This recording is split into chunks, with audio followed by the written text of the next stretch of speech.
ఈ విన్నటువంటి ఇప్పటి వరకు రామకథ అంతా ఎవరో చెట్టు పైన ఒక కోతి మాట్లాడుతూ ఉంది.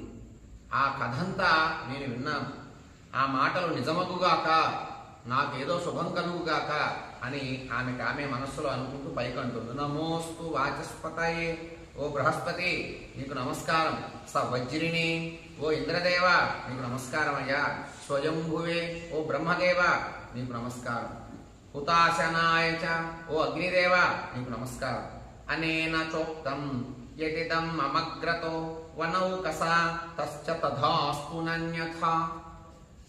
ఆ వానరులు చెప్పినటువంటి మాటలన్నీ అలాగే అగుగాక, శుభమగుగాక, శ్రీరాముడు బాగా ఉండుగాక, లక్ష్మణుడు కూడా క్షేమంగా ఉండుగాక, నాకు శుభం కలుగుగాక. ఇప్పటి వరకు బాధపడుతూ ఉన్నా నాకెవరూ లేరు అనేటటువంటి బాధతో నేను కృంగి ఇక మరణిద్దాము అన్న సమయంలో